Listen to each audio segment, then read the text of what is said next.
So you can see the headline here on CNBC talking about China intensifying their crypto mining crackdown. So that's where we're going to start. Rashir said, I would love to understand the pin on GBP AUD. We'll definitely talk about that. AUD JPY dropped hard last night and is recovering. UCAD is dropping. I think the Nikkei is shaking out the Fed rate.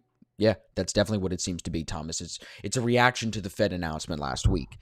To see it move 4%, though, is a pretty big move. If you look, we're down 3.29%, like I said, kind of pulling back a little bit. But overnight, this took a really big hit. And if you look at this thing, what's interesting about the Nikkei 225 is if you go back to 1991, we're just above what this stock market opened at. For years, this thing, they called it the lost decade, where from like 2000 to 2010, it really didn't do much. And even, since 2010, it's up. But if you go back from its inception, it really hasn't done much at all beyond its opening price, which is just interesting. It's so different from the US stock market.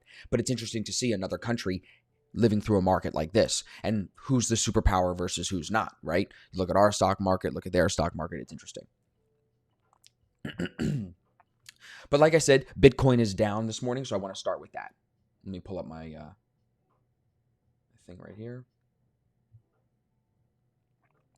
So the news overnight is that China is shutting down a lot of these Bitcoin mines. This morning, like I said, Bitcoin is down about 9%, 8.6% right now. All the other cryptos are red. Doge is down 16%. So they're all taking a hit because we know Bitcoin's market cap is so big that it literally will pull these other cryptocurrencies with it in whatever direction it wants to move still. And I've talked about that before. And I think one of the main pieces of Bitcoin that I'm watching for to see when it could become something different than what it is today, which is not so much a currency, more like a savings asset, investable asset kind of thing.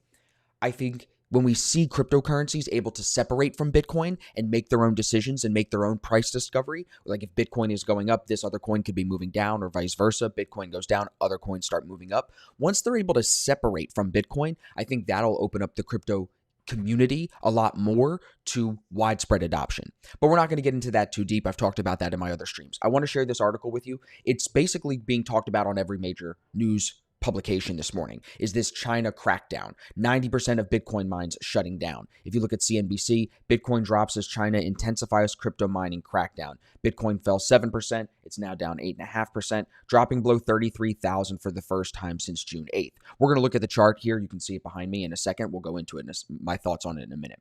China's crackdown on cryptocurrency has extended to the southwestern province of Sichuan. I'm working on my Chinese. This appears to have led to a significant decline in Bitcoin's hash rate or its processing power. So the article here from To The Tick says it basically in just different words. The Sichuan Provincial Development and Reform Commission and the Sichuan Energy Bureau issued a joint notification last Friday, according to the Global Times. As a result, local officials ordered a complete halt to Bitcoin mining operations, directing local power providers to filter... Go back. There we go.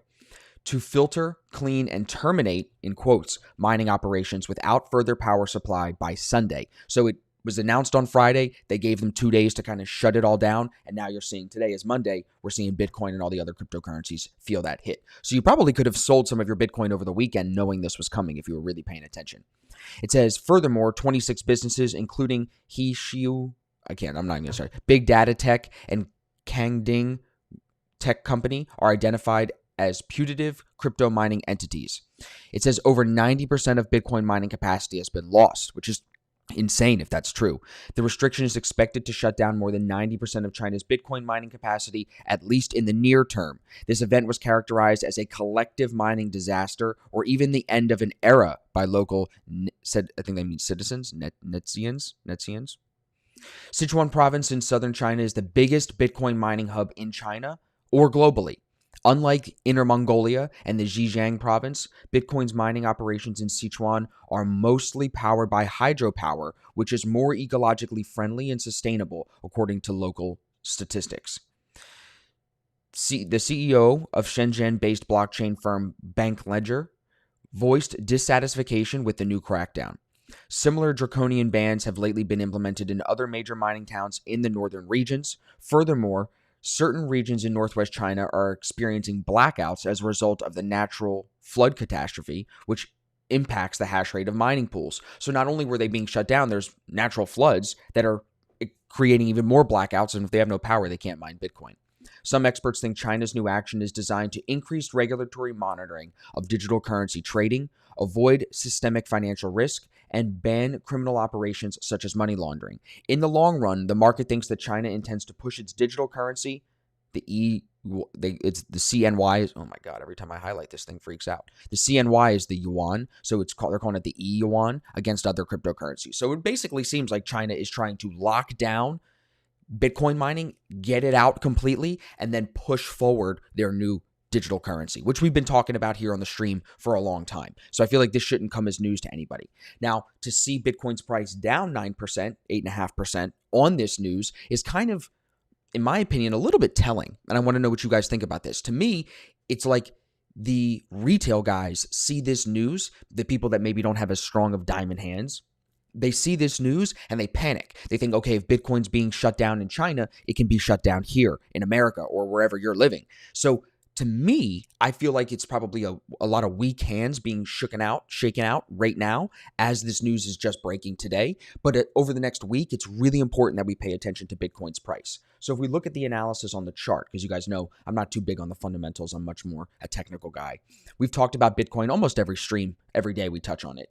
Over the weekend, since we didn't stream over the weekend, we've seen Bitcoin hold underneath the 21 EMA after closing strong off that level on Friday. Saturday and Sunday were pretty quiet. Now today, pushing past right now that significant support at about 33,400. That was our lowest body close, which to me is very significant. Pins are important. You can see these pins to the 30K support zone. We all know that there's strong support at 30K, to the point where even Bloomberg was talking about 30K support this morning, and those guys don't really follow crypto like we do. So everybody's looking at 30K as like the last line of defense right now before this thing could potentially move lower. But now today being under that 33,400 price, I think nothing is stopping this from getting into the 30,000 zone within the next couple of days. If it gets into that zone, it's make or break, because I think if you slide under 30K, it's going to slide to 20 a lot faster than it went from 40 to 30. You see all this chop from 40 to 30? I think what we'll see from 30 to 20 will look a lot different. And that's based on a Trend Spider chart that I had seen on Twitter from Jake, the guy from Trend Spider. I don't know if you guys follow him or not, but he posted this chart that showed very little volume down here, which means if it does move to that level, it can move through it very quickly. If there's no volume to stop it from falling, it'll continue to fall.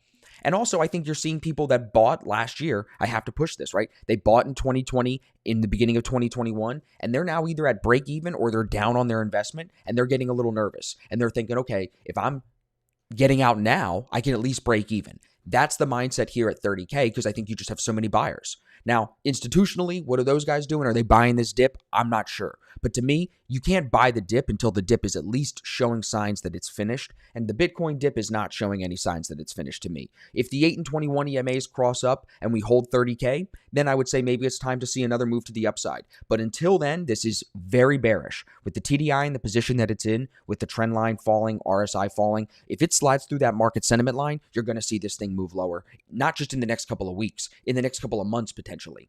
So just keep all of this in mind. Don't be too fundamentally biased with your Bitcoin trading or your Bitcoin investing. If you ask me, now is not the time to buy the dip. It's June 21st. Maybe I'm wrong. Maybe it does come higher in the next few months, but we'll see that turn happen here on the daily price chart before we see it happen anywhere else. So we'll be able to take advantage of that when the dip is done. But for now, everything here points on the chart to being bearish. We have the fundamental bias of it being bearish because of the banning going on in China.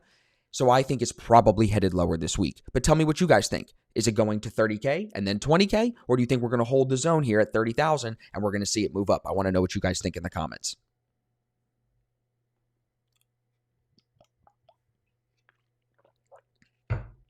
Jerome saying the weekly 50. Yeah, so it's sitting right on that blue 50 EMA. Absolutely. I think anytime the weekly chart is definitely something to look at. So is the monthly, but I like the daily just because I can look at it every day, especially with Bitcoin since the market doesn't close. I can look at it every day and I can really see what it's doing on almost like a shorter term time frame basis, because people try to tell you to invest in Bitcoin for 10 years, which would tell you to look at a monthly or a weekly chart.